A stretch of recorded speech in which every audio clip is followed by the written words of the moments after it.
Hello everyone. Today I'm going to share with you a very important video. I think it's worth sharing and going through.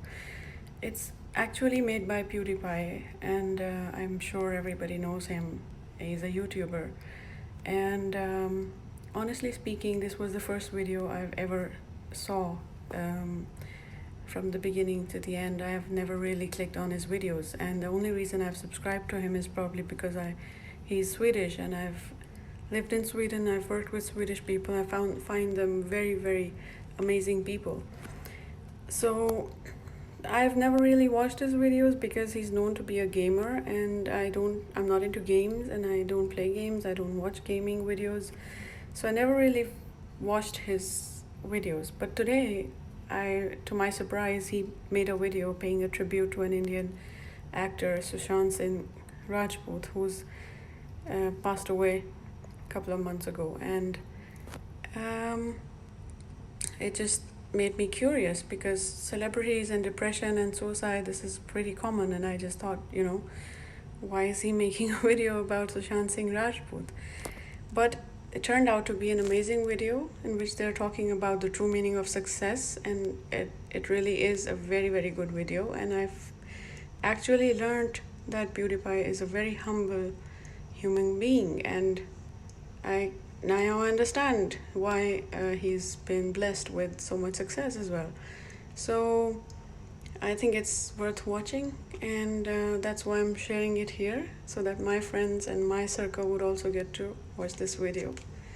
So let's see.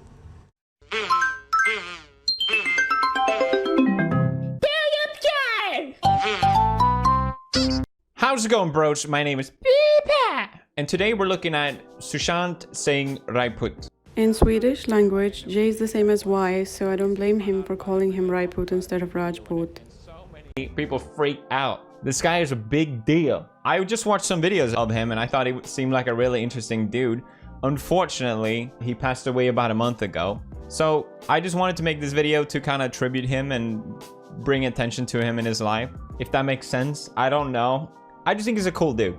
I'm not gonna pretend like, oh, I was the biggest fan. No, I had no idea who he was, but I like what I've seen. Now, for those of you who don't know, he was a big actor. He was in movies like Detective Byomkeshi Bakshi. You ever seen that one? He was big in India, in Bollywood, basically. He got a nomination for Best Actor, and he's been in commercially successful films like Kedarnath and Chichore. Yeah. His acting is cool and all right? But I think what is more impressive about him is the fact that he's actually really smart. I found out that he was ranked number 7 in the engineering exams of all of India. Not bad.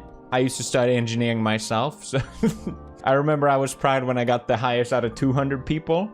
I feel like out of all of India, it's a little bit more of a more of an achievement. And he also, what I like about him, he came from humble beginnings as well. I'm not gonna try to force like, oh, we're the same. It's just, I'm saying I can relate to him. That's all. Like it's anything the same growing up in Sweden and India. Sorry, I just realized how this sounds like. God damn it.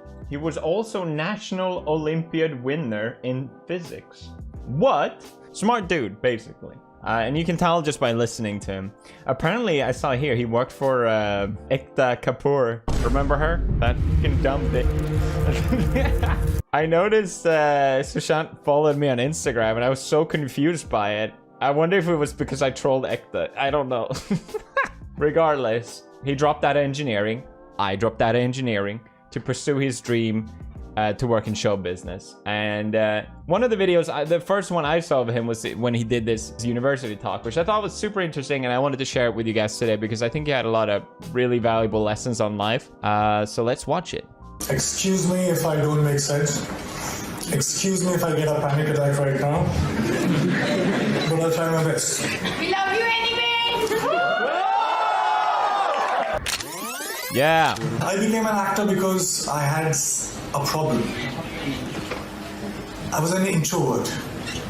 I'm the youngest in my family, and I was so pampered in my house that when I used to step out, I didn't know how to deal with people. So I gradually became this very shy introvert kid who could not talk Well, I still cannot talk. And Here I go. Here I insert myself again. I can just relate to it. I was such an introvert as well. I still am. But I found this medium through YouTube to be extroverted and be this character, which has just been so fun. And I guess he got the same way through acting. alright, I would love to share my journey with you, my learnings, and in case you decide to drop out and join me in Bollywood, it will come very handy.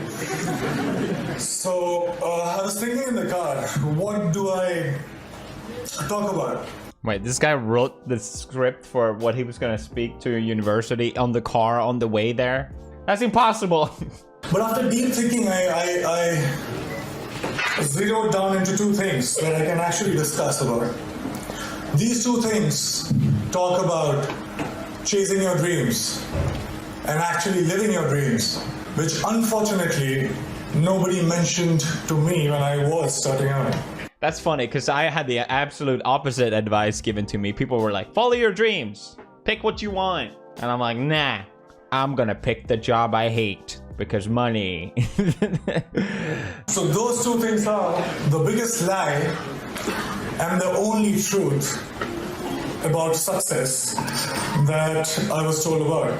I don't remember what it said, but I'll tell you what I think, is that success has way more importance. I know it's easy for me to say this, but I think people put way too much importance on success itself. If you're having fun with what you're doing, then you're already successful and you can sustain yourself. Anything beyond that is just unnecessary, I think, at least. Money plus recognition is equal to happiness, is equal to success. Was that the lie? Because I totally agree. I feel like such a broken record, because I think I've said this so many times, and every time I say it, everyone gets so mad, and I get it. Everyone's situation is different, but it is a general assumption in society that these things will lead to happiness. I'll just be extra clear when I say this. Obviously, if you can't afford to pay your rent and all these things, yeah, it will help you. You will get happier if you get it. But I'm speaking money in excess, money in its multitude, what people dream about. People imagine, what would it be like if I had so much money, like millions? What would I do? That'd be crazy. You know, people love to fantasize about these things. That's why the lottery exists. And people like to fantasize what it would mean to be recognized or someone of notoriety. And we generally see Hollywood stars shiny and smiley and all that stuff, when it has absolutely nothing to do with your happiness. I think so, at least. Obviously, people react differently to different things, but they are literally things that are just like anything else. After a while, they're not going to be as appealing anymore. They're just sensational pleasures, essentially. They'll fleet away. So let me begin by mentioning that I come from a very middle-class family.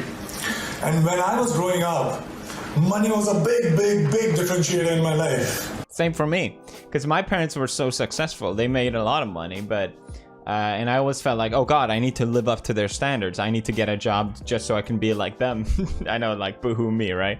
I'm just saying there was a lot of pressure to perform well in that regard. And it wasn't until I decided, you know what, I'm just gonna go on my own path, where I actually found a lot more of it. Ironically. 3 generations of my family that I know of that are documented, nobody knew what fame felt like. So basically, both money and recognition were missing when I started out. So I already started out as a failure. Let me be very precise. My family told me that I had to become an engineer. I've heard that one as well. Medicals were booked for my sisters. Yeah. So once I'm an engineer, then I can, try civil services examination, and then probably, that will be like opening the doors for all kind of happiness, and I'll be forever successful. I'll be forever happy. This is the condition that I experienced when I was growing up. All right, fair enough. Sweden or India, it's the same apparently. That's so funny. That's crazy. So I became very good in studies. Did fairly well in my 10th board exams. And then off I went to Delhi for my +2, got myself enrolled in a nice school. And Vidyamandir and Fiji and half a dozen of other coaching institutes. And I used to share my room with 3 other similar aspirants. What it meant was Every day after finishing my assignments, school assignments, and preparing for my engineering entrance exam, I had to wash my clothes and I had to cook food for myself. But I wasn't complaining. Well, it was worth it because after all, I was, for the very first time in my life, I was so close to become successful for the first time in my life. So yeah, finally I slogged, I got selected for several engineering colleges, and I decided to take admission in Delhi College of Engineering, which is now known as DTU. Thank you. Were you my senior or junior? There was a celebration like this in my family too. It's funny, I got into my university through entrance exams as well, which I worked really hard for, and it was like, I got in. It's crazy how similar experience we had. And I thought as well, like, damn, I made it. Like, now it's just smooth sailing from here. I could finally stop for a while and breathe, you know. I was telling myself that, you know what, now you have made it. You should be happy because you're supposed to be happy. But it wasn't working that much. Something was missing. There was a void that I could feel. So I thought maybe something bigger was required. For some reason, incessantly, while the first 18, 19 years of my life, the future me was much happier, much successful than the present me. So I was like, all right, fine. So I was forcing myself. I promised, I started preparing for civil services examination, and I was forcing myself to slog, but I was bored. UPSC exams were still far away. In the meantime, I thought of doing theatre, and I thought to learn dance because to counter the shyness that I still have. And also because there were no girls in my engineering college for some reason. I felt cheated, man. You slog so much, you crack the entrance exam and you find that there are no girls. So, yeah, so somebody told me that there are very good-looking girls in dance schools. So I was like, fine, I'll go there. There you have it. Just pick up dancing and you'll meet Girl Scouts. And, there you have it. Once I started with performing arts, I knew one thing for sure. I knew that I quite liked it. And 3 years later, imagine me sitting in the campus, and I'm thinking, all right, I'm really interested in performing arts. And all I want to do is to earn money and to be recognized. So if I become a movie star, I actually was very serious and I dropped out. Oh my gosh. In the third year, when I was just 2 semesters away from getting the No way, he was that close. Wow. Yeah, I dropped that way sooner. Because obviously, yeah, I found YouTube and I was enjoying that so much more that didn't feel like I lost to drop out. The idea was to just quit school for a year and then I'll come back. Yep. Came to Mumbai, got heavily into theatre and also other skills that I thought were necessary to become an actor. And by the way, this time I stayed with 6 other guys in a single room kitchen. But this time I was prepared for it. This time there was one difference. I was driven. Right. Self-respect was at stake. My ex-college mates, one of them is sitting right here in black shirt. They thought that I was that disaster that folks in engineering and B schools should never become. So I had to prove a point to everybody. I had to prove a point to my family. Most importantly, I had to prove a point to myself. And this was the time when I was also a background dancer. So I was dancing behind all the possible stars that you can think of, Shah Rukh Khan, Shahid Kapoor, everybody. And I was thinking to myself while I was performing, okay, it's just 3 steps away, there, I have to get it. And everything will be sorted. And I kept going like that. And 2 years later, guess what? I got myself my first big break. I was selected for a primetime show on a TV. Now hear me out, it was seriously a big break because I started earning. Right. People started recognizing me. To be honest, I would deliberately go and roam in all these malls so that people would look at me, smile.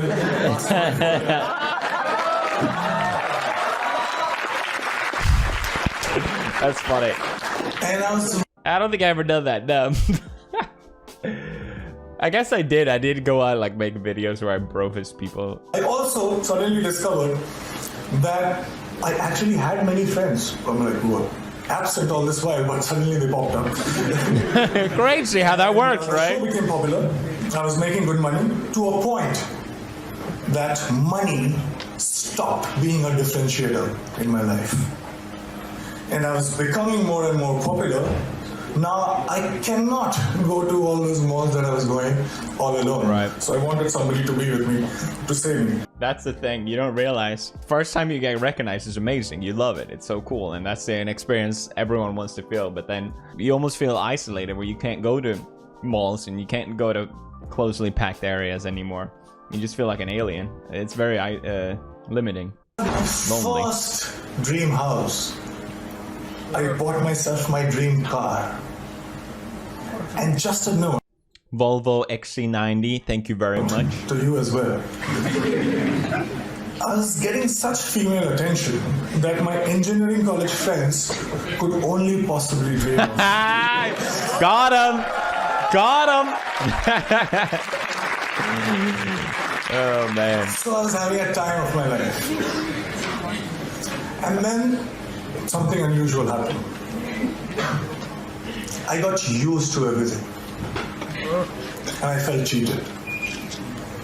I stayed with all these dreams for 10 and 15 years of my life. I was promised happiness and I was promised success. But all these things stayed with me just for a few days.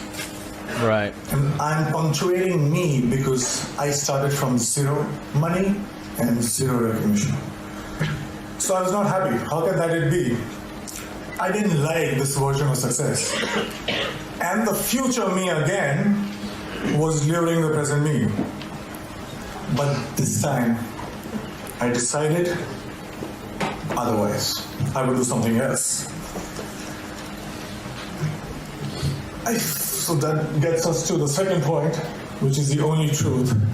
Yeah, I think he said it pretty well. It's like he imagined these things happening for 10, 15 years of his life, and then they disappear in a couple days. And I think that's it. They're nice to have, and everyone wants to experience it, but they don't last. And we put way too much importance to them. It's a fantasy. It's always greater in our head. Always. I won't take too much time. I'll just try to keep it short. I figured something. I figured that something seemingly big things were not that big once I got them. And looking back in the past, I realized that maybe smaller things were way bigger. And I decided otherwise. I would do something else. So that gets us to the second point, which is the only truth. Yeah, I think he said it pretty well. It's like he imagined these things happening for 10, 15 years of his life, and then they disappear in a couple days. And I think that's it. They're nice to have, and everyone wants to experience it, but they don't last. And we put way too much importance to them. It's a fantasy. It's always greater in our head. Always. I won't take too much time. I'll just try to keep it short. I figured something. I figured that something seemingly big things were not that big once I got them. And looking back in the past, I realized that maybe smaller things were way bigger. And there was one thing that was missing in my life that was the cause of this illusion. And that thing that was missing was now. So true. Yes. I'll let him finish his sentence and then I'll say what I want to say. I was, all these years, I was obsessed about what's gonna happen. I Yes. did all those flowcharts that we are taught in schools. If this happens, I'll do that, and 6 months from now, I'll be here. So I wanted to be in control. I was so obsessed about my future. Oh my I was God. taking the entire responsibility about the past. But all I was doing was frequently swinging from past to future. I noticed the words he used, control and the present or now. He was always looking for the next thing. And that's the problem with money and fame. Like, you will never have enough of it. It's something that you can chase forever, but there will never be enough. But I also think in general, you know, one thing I noticed, especially here on YouTube, is these channels that make routine videos where they say, oh, I wake up at 6, I sleep 4 hours, and then from 6 to 7 I do this, and 7 to 8 I do this, and then and then on and on and on and on and on and on. And I get that those videos are very inspiring, but being so focused on the things you need to do constantly, it seems like a nightmare to me. I think it's the illusion of control, which is what he said. You want to think that you have control over your future, when in reality, it doesn't matter. Happiness comes from the moment. And personally, as well, the more I find myself in the moment, the better I'm doing it as a person. I really, really strongly believe that. We always have this dream that we want to chase. Oh, if I do this, then I'll be happy. Oh, if I reach this goal, then I'll be happy. What about now? Anyone, no matter who you are, should be able to be happy in the moment. That's the goal of life. That's what we should try and aim for. There's no always grass is greener or situation that will make you feel better. Why not just be happy now? Your life will never be perfect. Just recognize that and be happy for what you have. If you're in the moment, you immediately realize and become thankful for the things you do have instead of the things that you don't have. At least that's what I noticed. And I think meditating is a really good technique to do that. But there are other ways as well, of course. Sorry, this became a whole big rant, but I find that especially today, it's so easy to get distracted by things. You can occupy your mind constantly, but I think it's important to set away some time to just do nothing. Focus on nothing, and that's what puts you in the moment. Well, I also figured that when I perform on stage or in front of camera, I'm so much excited. I am so much interested. I was paying so much attention that there was no room to think about future or the past. Yes, that's I was it. just there, in the moment. In the moment. I was alive in true sense when I was performing. And for the first time, trust me, in a long time, I understood the true meaning of success, which was not money plus recognition, but it was now plus excitement. I love this guy so much. Such a great dude. Now let me share another very short story with you. When I was in school, 4 to 5:30 p.m. was the time when I was allowed to go out and play. I was asked to be an engineer, but the entire day I used to wait for 4 p.m. to happen. I would step out, and the next 1.5 hours felt like 5 minutes. I didn't understand this then, but now very honestly, very confidently, I can tell you this, that I'm living that 4 to 5:30 life right now since last 5 years.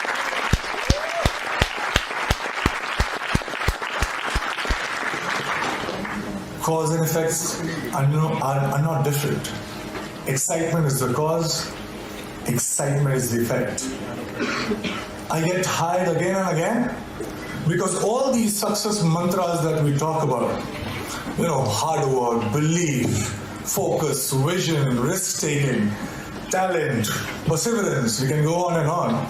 But all these success mantras are now the side effects of the process itself. I'm so engaged, it commands my attention so much that there's nothing else that I can think about. So hard work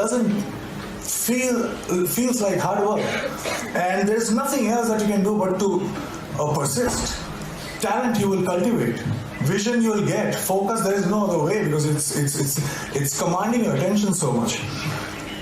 So here I am right now, 5 years down the line.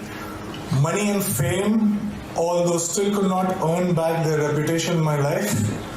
But let me show you one thing. I have much more of them than I had ever planned.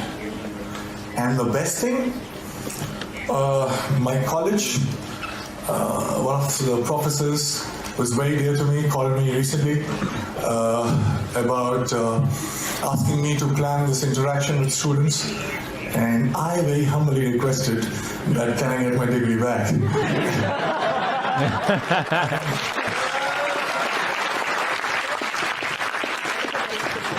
And it's happening, and I'm very excited again. Thank you so much, guys. So good. Sorry, I know this is very long, but he's such a cool dude, such a smart guy, such a good message as well. That I so wholeheartedly believe in. Just such a tragedy. It really makes you sad to think that he passed away at such a young age. And I think I mentioned before in a video, because the police say he died from suicide, and at least personally, someone that lives in the moment, I cannot make sense out of committing suicide. And there's been this whole controversy and theories about did he really, what happened, people don't know, and I don't really want to get into that. I wanted this to just be a video of tributing him because I think he's a cool dude and I wanted to share with my audience. But yeah, it's just this statement he had about living in the moment. Obviously this is a couple years ago, but you wouldn't commit suicide if you had this mindset. I don't believe that at all. I really don't. But then again, yeah, it is a couple years ago, and I don't want to add things to that, but that's just how I felt while listening to it. Rest in peace, Sushant. I would have loved to meet you. Seemed like a fucking awesome dude, but I'm really glad that you were you. Thank you for being you. And thank you for watching this video. I know it's a bit different, but that's it for now. Hey,